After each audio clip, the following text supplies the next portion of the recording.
আজি মই আপোনালোকক কম বিভিন্ন ৰোগৰ বিষয়ে আৰু এই ৰোগবিলাকৰ লক্ষণবিলাকৰ বিষয়ে কম। কিবিলাক লক্ষণ কেনে ধৰণৰ ৰোগত হ'ব পাৰে। মই প্ৰথমতে মূৰৰ পৰা আৰম্ভ কৰিব বিচাৰিছোঁ। মূৰৰ চুলিখিনিৰ কথা ক'ব বিচাৰিছোঁ। চুলিৰ ৰোগ বেছি নহয়। কিছুমানৰ চুলি সৰুকালতে পকি যায়, কিছুমানৰ চুলি সৰুতে সৰি যায় নহয়। সমস্যাটো হ'ল মুখ্যতঃ চুলি সৰা আৰু চুলি পকা। ইয়াৰ বাহিৰেও কেতিয়াবা মূৰত খজুতি হয়, মূৰত কেতিয়াবা উফি হয়, মূৰত কেতিয়াবা ওকণি হয়। এই গোটেইবিলাক মূৰৰ চুলিৰ সংক্ৰান্ত ৰোগ। এইবিলাকৰ চিকিৎসা আছে, এইবিলাকৰ দৰৱ আছে। এইবিলাকৰ চিকিৎসাবিলাক স্কিনৰ বা ডাৰ্মাটলজিষ্টসকলে কৰে। স্কিনৰ বা ছালৰ ৰোগৰ বিশেষজ্ঞসকলক স্কিন স্পেচিয়েলিষ্ট বুলি কয় বা ইংৰাজীতে এইটো ডাৰ্মাটলজিষ্ট বুলি কয়। GNRC তিনিওখন হস্পিটেলতে ডাৰ্মাটলজিষ্ট আছে। আপোনালোকে দেখুৱাব পাৰিব তেনে কোনো ৰোগী থাকিলে। ইয়াৰ পিছত মই মূৰটোলৈ আহোঁ। মূৰটোত আমাৰ ছালৰ তলতে লাওখোলাটো আছে। লাওখোলাৰ তলত মগজটো আছে। মগজটোত কিছুমান আৱৰণি আৱৰি থাকে। ইয়াৰ চাৰিওফালে পানী থাকে। গতিকে যেনেকৈ বৰশীৰ পোঙা এটা যেনেকৈ পানীত উপঙি থাকে বা বেলুন এটা যেনেকৈ পানীত উপঙি থাকে, ঠিক তেনেধৰণে আপোনাৰ ব্ৰেইনৰ ভিতৰত থকা পানীখিনিত মগজটো উপঙি থাকে। মগজটো বৰ অমূল্য বস্তু। এই মগজটোৰ কাৰণে আমি প্ৰাণী জগতৰ বা জীৱ জগতৰ সকলোতকৈ শ্ৰেষ্ঠ বুলি আমি দাবী কৰোঁ। মানুহৰ মগজটো সকলোতকৈ উন্নত। কাৰোবাৰ মগজৰ একোটা অংশ উন্নত, কিন্তু মানুহৰ মগজটোৰ সকলো অংশ উন্নত। উদাহৰণস্বৰূপে ঈগল চৰাই এটাত দৃষ্টিশক্তি নিয়ন্ত্ৰণ কৰা অংশটো উন্নত। সেইকাৰণে সি বহুত দূৰৰ বস্তু দেখিবলৈ পায়। ঠিক তেনেকৈ কুকুৰৰ আকৌ শুঙা যিটো গোন্ধ পোৱা যিটো অংশ মগজত সেইটো নিয়ন্ত্ৰিত হয়, সেই গোন্ধ পোৱা অংশটো খুব শক্তিশালী। সেইকাৰণে কুকুৰে গোন্ধ লৈয়ে সিহঁতে বিভিন্ন ধৰণৰ অপৰাধীবিলাক ধৰি ল'ব পাৰে। ঠিক তেনেকৈ বিভিন্ন জন্তু জানোৱাৰৰ একোটা নিজস্ব শক্তি আছে, যিটো শক্তি সিহঁতৰ খুবেই শক্তিশালী। কিন্তু মানুহৰ ক্ষেত্ৰত প্ৰায়বিলাক ক্ষমতাই শক্তিশালী। ইয়াৰ ভিতৰত সকলোতকৈ ডাঙৰ ক্ষমতাটো হ'ল চিন্তা কৰিব পাৰে, বিচাৰ কৰিব পাৰে, ভাল বেয়া বিবেচনা কৰিব পাৰে, ভুল শুদ্ধ ধৰিব পাৰে। মানুহৰ অন্তৰত প্ৰেম, দয়া, ভালপোৱা এই গোটেইবিলাক গুণ থাকে। এই গুণবিলাক অন্য প্ৰাণীত আমি ইমান স্পষ্টকৈ দেখা নাপাওঁ। আৰু বুদ্ধিবৃত্তিৰ ফালৰ পৰাও মানুহৰ বুদ্ধিবৃত্তি বহুত আগবঢ়া। ইয়াৰোপৰি মানুহৰ কিছুমান অদ্বিতীয় গুণ আছে, যেনেকৈ আমি পঢ়িব পাৰোঁ, লিখিব পাৰোঁ, কথা ক'ব পাৰোঁ, গান গাব পাৰোঁ। এই গুণবিলাক প্ৰাণী জগতৰ আন প্ৰাণীবিলাকৰ ক্ষেত্ৰত আমি দেখা নাপাওঁ। মগজটোৰ বিভিন্ন ধৰণৰ কাম আছে। মই যিবিলাক কথা ক'লোঁ, আমি বুদ্ধিবৃত্তি, বিচাৰ বিবেচনা, আমাৰ আশা আকাংক্ষা, ভালপোৱা বেয়া পোৱা, খং ৰাগ ক্ৰোধ, এই গোটেইবিলাক মগজটোৱে নিয়ন্ত্ৰণ কৰে। কোনোবাই গান গাব পাৰে, কোনোবাই খেলিব পাৰে, কোনোবাই ৰাজনীতিত ভাল, কোনোবা সমাজনীতিত ভাল, কোনোবাই সুন্দৰকৈ পঢ়ুৱাব পাৰে। এই গোটেই গুণবিলাক নিৰ্ভৰ কৰে মগজটোৰ ওপৰত। এই মগজটোৰ খুব ভালকৈ সুৰক্ষিত কৰি ৰখা থাকে। আমি এটা হাড়ৰ লাওখোলা আছে। লাওখোলাটোৰ ভিতৰত 3খন আৱৰণ আছে। এই 3খন আৱৰণত প্ৰতিটোতে পানী থাকে, আৰু এই পানীৰ মোনাকেইটাৰ ভিতৰত মগজটো আলফুলে সংস্থাপিত কৰা থাকে মানুহৰ মগজটোৰ ওজন প্ৰায় 1200 গ্ৰাম মানুহৰ মগজটোৰ ওজন প্ৰায় 1200 গ্ৰাম কিছুমান যিবিলাক মানুহ বুদ্ধিবৃত্তিত খুবেই আগবঢ়া তেওঁলোকক কোৱা হয় যে বোলে মগজটোৰ ওজনটো বেছি নেকি তেনে কোনো প্ৰমাণ পোৱা নাই এতিয়ালৈকে প্ৰায় সকলোৰে মগজটোৰ ওজন প্ৰায় 1200 গ্ৰাম মান হয় 1 কেজি 200 গ্ৰাম এই মগজটোৰ যেতিয়া অসুখ হয় বিভিন্ন ধৰণৰ লক্ষণে দেখা দিয়ে এই লক্ষণৰ বিলাকৰ ভিতৰত সকলোতকৈ সঘনাই হোৱা লক্ষণটো হ'ল মূৰৰ বিষ কেতিয়াবা মাজে মাজে হ'ব পাৰে কেতিয়াবা 2 ঘণ্টা 3 ঘণ্টাৰ কাৰণে হ'ব পাৰে কেতিয়াবা গোটেই দিনটোৱে থাকিব পাৰে কেতিয়াবা মূৰৰ বিষটো মূৰৰ সোঁফালে হ'ব পাৰে কেতিয়াবা বাওঁফালে হ'ব পাৰে কেতিয়াবা সন্মুখৰ ফালে হ'ব পাৰে কেতিয়াবা পিছ সাইডত হ'ব পাৰে কেতিয়াবা মূৰৰ ওপৰ অংশত হ'ব পাৰে মূৰৰ বিষটো কেতিয়াবা হেঁচা মাৰি ধৰাৰ দৰে ধৰে কেতিয়া ধপধপকে মাৰি থকাৰ নিচিনা হয় কেতিয়াবা হানা খুচা কৰাৰ দৰে হয় কেতিয়াবা এনেকুৱা লাগে যেন মগজত কোনোবাই মূৰত কোনোবাই গজাল এটা মাৰি দিছে তেনে ধৰণৰ বিষবিলাক হয় মূৰৰ বিষ কেতিয়াবা অলপ অলপকে হয় মূৰৰ বিষো হৈ থাকে সহ্যও কৰি থাকিব পাৰি কাম বনো কৰি থাকে কিছুমান মূৰৰ বিষ সহ্য কৰিব নোৱাৰি কিছুমান মূৰৰ বিষত মানুহে চিঞৰ বাখৰ লগাই তাল ফাল কৰে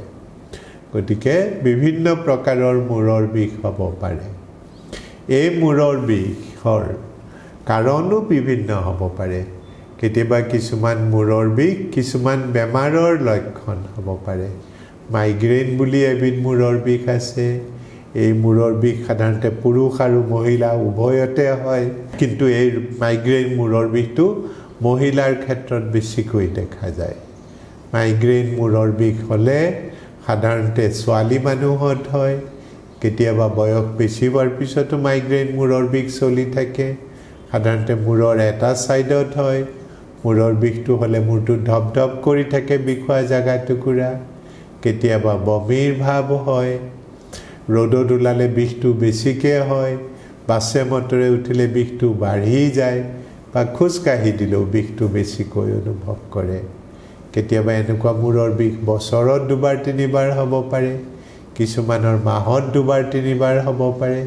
কিছুমানৰ সপ্তাহত 2বাৰ 3বাৰ হ'ব পাৰে কেতিয়াবা কৈ এনেকুৱা মূৰৰ বিষ অনবৰতে চলিয়ে থাকে এইবিলাক মাইগ্ৰেইন মূৰৰ বিষ বুলি কয় সাধাৰণতে বহু দিনৰ কাৰণে হয় বহুত সময় দেখা যায় যে সাধাৰণতে মাকৰ মাইগ্ৰেইন মূৰৰ বিষ হ'লে ছোৱালীৰো মূৰৰ বিষ হয় তেনেকুৱা এটো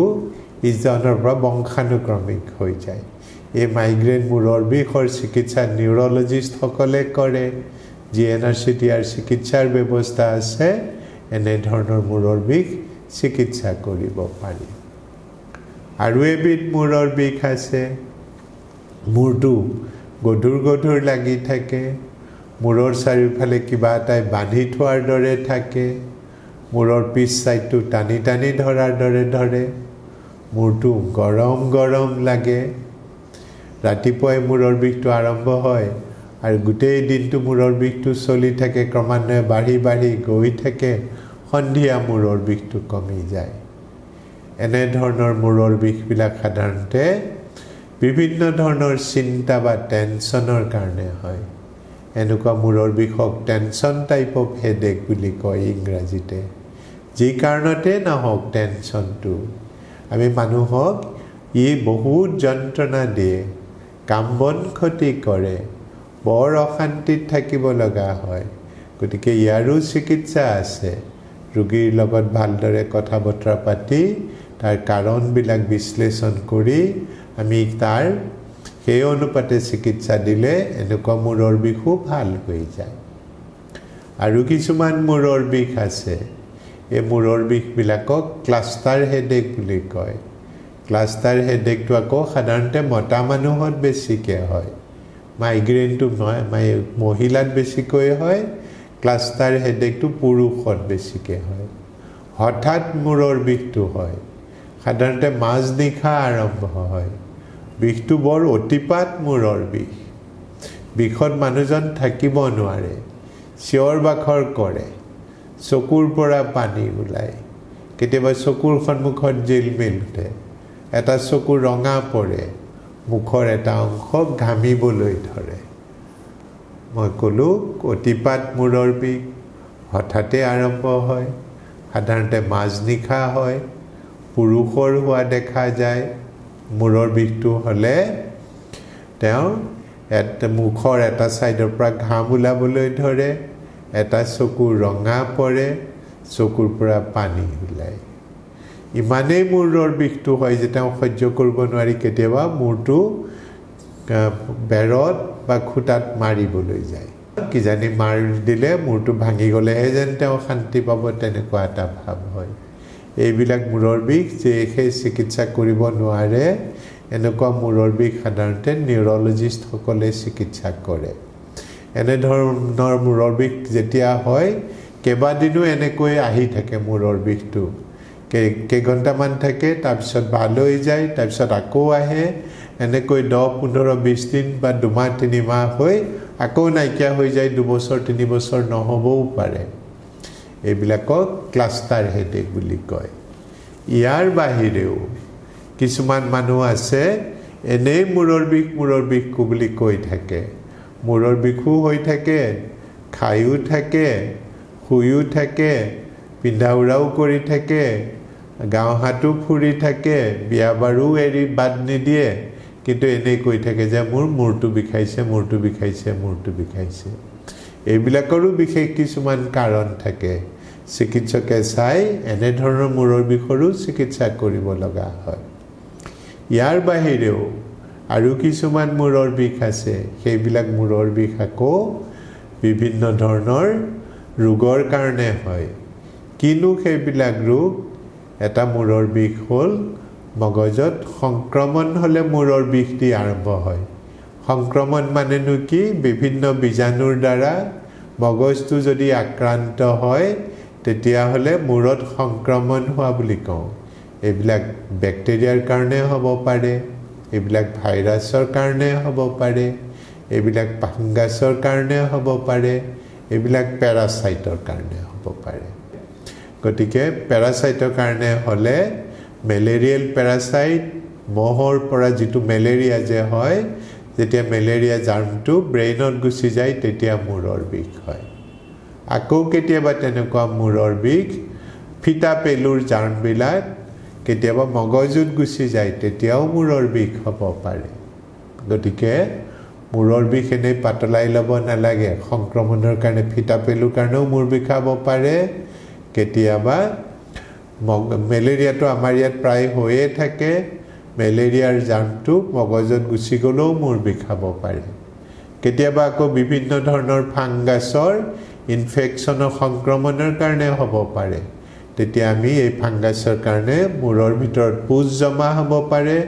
মূৰৰ ভিতৰত মেনিনজাইটিছ বুলি কয় মেনিনজাইটিছ হ'ব পাৰে এইবিলাকৰো চিকিৎসা আছে এই চিকিৎসাবিলাক নিউৰলজিষ্টসকলে কৰে ইয়াৰ বাহিৰে মূৰৰ বিষ বেক্টেৰিয়াৰ ইনফেকশ্যন বা সংক্ৰমণৰ কাৰণে হ'ব পাৰে বেক্টেৰিয়াৰ সংক্ৰমণৰ কাৰণে যদি মূৰৰ বিষ হয় তা মূৰৰ বিষৰ লগতে জ্বৰ উঠিব পাৰে বমি হ'ব পাৰে আৰু ক্ৰমান্বয়ে মানুহজনে ভুল বকিব পাৰে আৰু ক্ৰমাৎ লাহে লাহে মানুহজনৰ সংজ্ঞাহীন হৈ যাব পাৰে কি ক'লো মই বেক্টেৰিয়াৰ কাৰণে হোৱা সংক্ৰমণৰ কাৰণে হোৱা মূৰৰ বিষৰ লগতে জ্বৰ হ'ব পাৰে বমি হ'ব পাৰে তেওঁ ভুল বকিব পাৰে আৰু ক্ৰমান্বয়ে মানুহজন সংজ্ঞাহীন হৈ যাব পাৰে এইবিলাকক মেনিনজাইটিছ বুলি কয় মেনিনজাইটিছ বৰ মাৰাত্মক বেমাৰ এইবিলাকৰ সময়মতে চিকিৎসা কৰিব নোৱাৰিলে বহুত মানুহৰ মৃত্যু হয় গতিকে তেনেধৰণৰ যদি মূৰৰ বিষ হয় মূৰৰ বিষ হৈ যদি বমি হৈছে বমিৰ লগত যদি জ্বৰ হৈছে তেতিয়াহ'লে কেতিয়াও পাতলাই ল'ব নালাগে সেইবিলাকৰ উপযুক্ত চিকিৎসা জিএনআৰচিৰ নিচিনা হস্পিটেলত ভালকৈ কৰিব পাৰি কাৰণ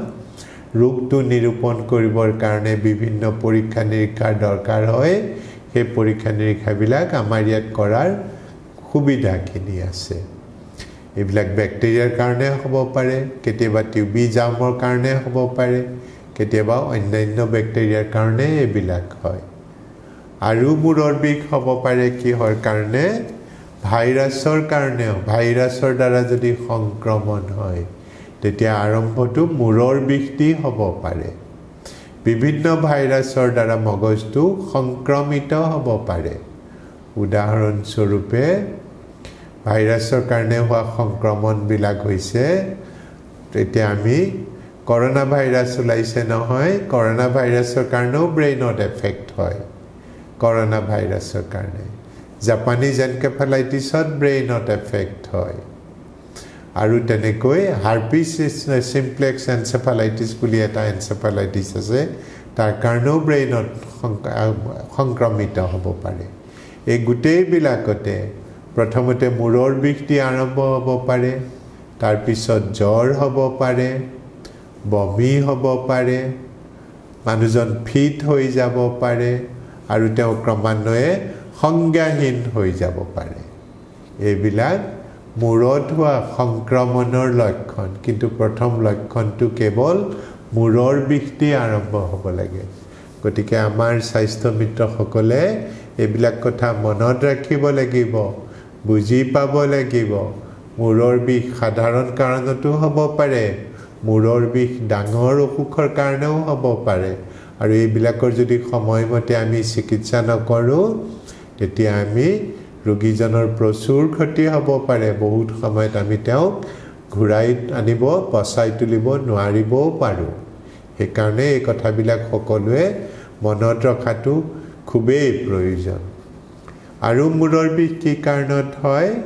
মূৰৰ বিষ হ'ব পাৰে মূৰত আঘাত লাগিলে মূৰ বিষাই থাকিব পাৰে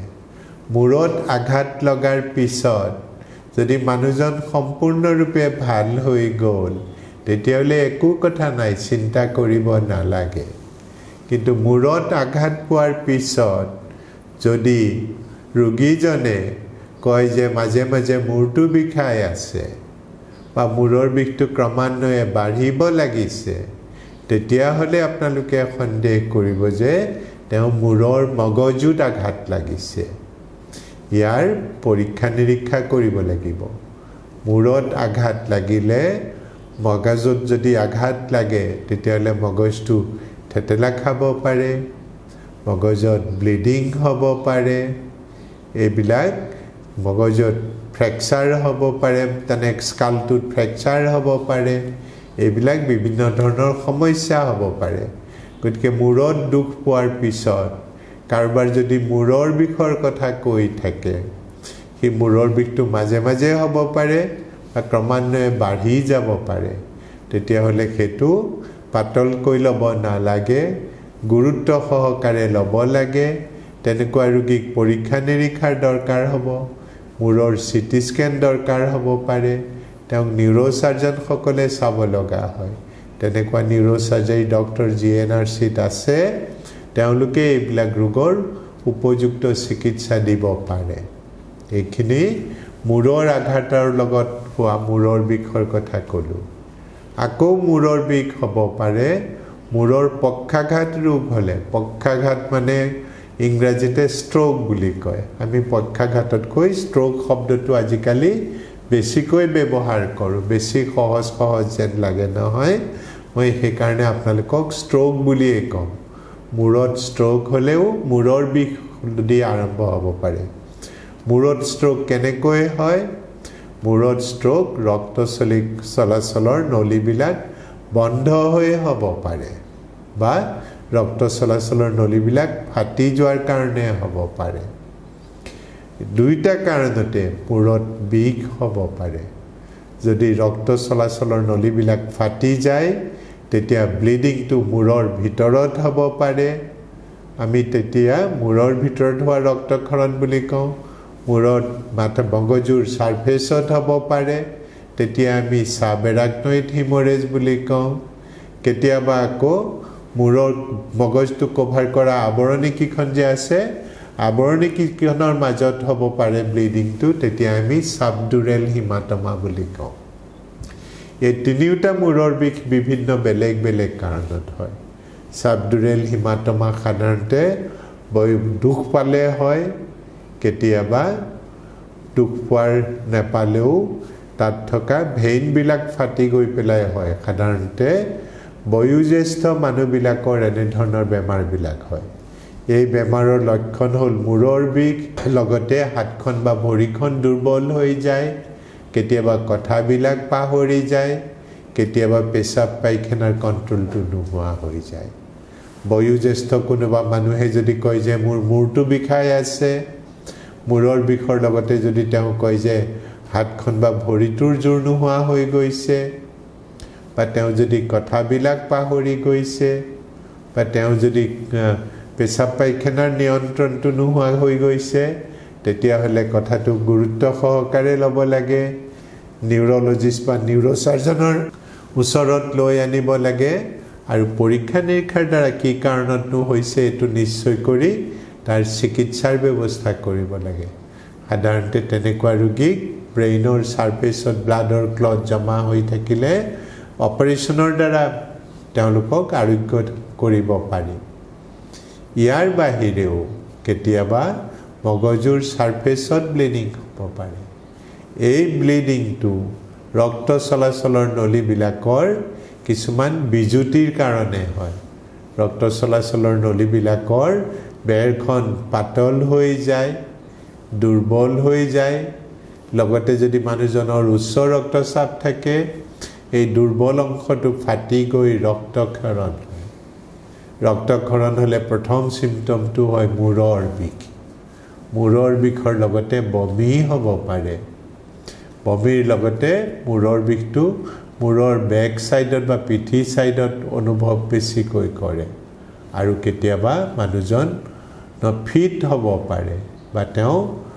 অজ্ঞান হৈ যাব পাৰে গতিকে মূৰৰ বিষৰ লগতে যদি বমি হয় ফিট হৈ যায় অজ্ঞান হৈ যায় তেতিয়াহ'লে আমি ৰক্তক্ষৰণৰ কথা চিন্তা কৰিব লাগে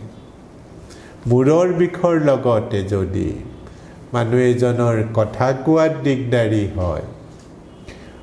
বা মুখখন বেকা হৈ যায় বা শৰীৰৰ এটা অংশ অকামিলা হৈ যায় তেতিয়াহ'লে আমি ৰক্তনলিকাবিলাক ব্লক হৈ যোৱা বুলি সন্দেহ কৰিব লাগে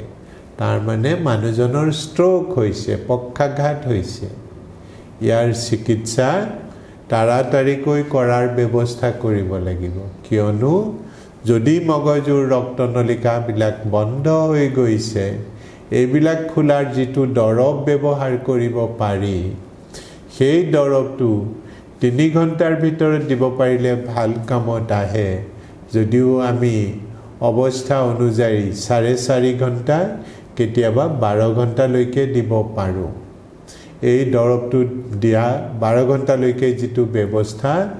সেই কলা কুশলী বিশেষজ্ঞ ডক্টৰসকল কেৱল মাত্ৰ GNRCতহে আছে তেওঁলোকক এই দৰৱটো ব্যৱহাৰ কৰি মগজৰ ৰক্তনলিকাডাল খোল খাই যোৱাত সহায় কৰিব পাৰি ইয়াৰ বাহিৰেও মূৰৰ বিষৰ লগত যদি মূৰৰ বিষটো ক্ৰমান্বয়ে বাঢ়ি গৈ থাকে মূৰৰ বিষৰ লগতে যদি শৰীৰৰ এটা অংশ ক্ৰমান্বয়ে দুৰ্বল হ'বলৈ ধৰে বা কেতিয়াবা ফিট হৈ যায় বা লগতে মূৰ ঘূৰাই বা লগতে যদি বমি হয় তেতিয়াহ'লে এইবিলাক মগজুত হোৱা টিউমাৰৰ লক্ষণ